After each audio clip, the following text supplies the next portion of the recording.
Introducing quoted material into your writing. When you quote other authors in your writing, the first thing you need to decide is whether it's best to summarize, paraphrase, or directly quote their ideas. We already discussed how summarizing means to narrow the passage down to one or two main ideas.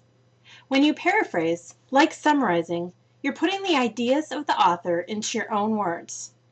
It's different than summarizing in that when you take the author's passage, you're simply rewriting the passage into your own words, maintaining the same ideas originally stated, and keeping it similar in length.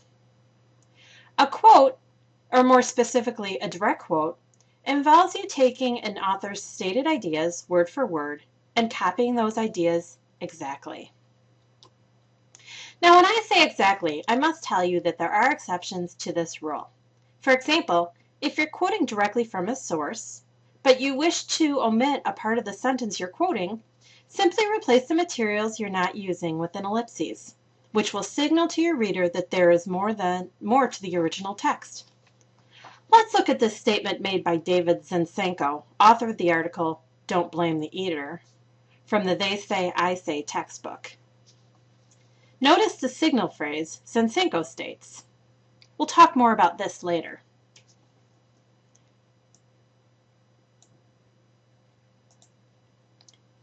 If you're looking on page 155 in the They Say textbook, you'll see that there are additional words and their customers within the text that I chose to omit. If you'd like to get your textbook and take a look at that page directly from it, pause the screencast now. Otherwise, notice the way that punctuation is presented. Zinczenko states that fast food companies would do well to protect themselves, space, period, space, period, space, period, by providing the nutritional information people need to make informed choices about their products. Note that you have closed quotes here, followed by the page number in parentheses, and last, the punctuation. Let's take a look at another exception.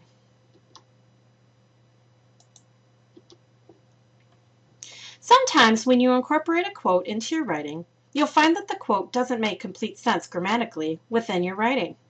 In such a case, you may change the words within the quote to help it make sense to your writing, so long as you put the changed materials in brackets.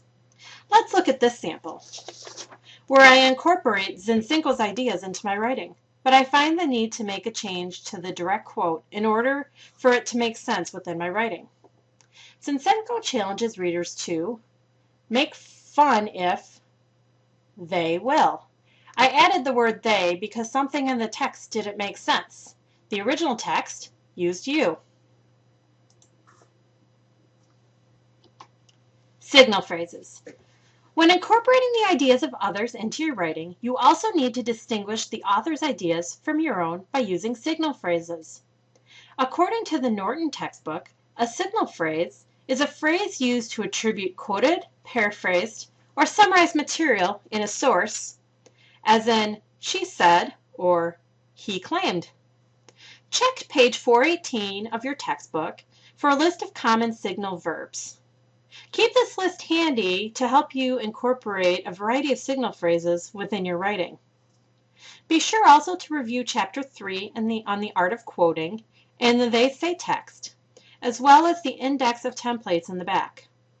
Additionally, I've included a handout on signal pages provided in the module documents. When using signal phrases, be aware of verb tense.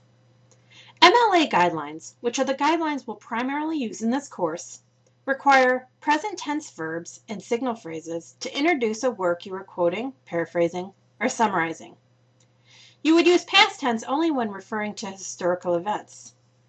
Let's look at the example on this slide. The first sentence, Anderson suggests that students use present tense to be in compliance with MLA guidelines. This example follows guidelines for using the historical present. That is, the ideas and words of the authorities, theoretically, remain in print and continue to be true in the universal present. In the second sentence, I'm quoting something that Anderson said in the past. In contrast, APA style calls for students to write in past tense, said Anderson. Now let's talk about longer quotes, quotes that are 5 or more lines long. Let's say you're incorporating a longer quote into your paper. In this case, you would set that longer quotation off in what's called block style. You would not use quotation marks in this case, and you would put any parenthetical citation at the end of the punctuation.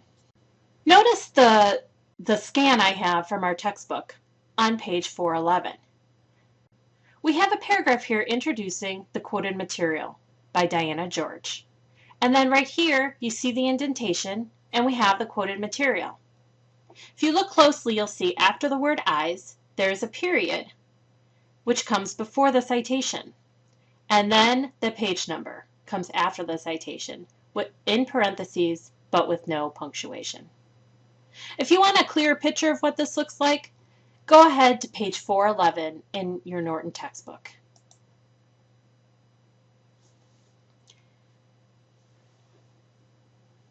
See the Norton textbook, chapter 46, and chapter 3 in the index of templates in the They Say textbook, and these additional websites provided on this slide for additional resources.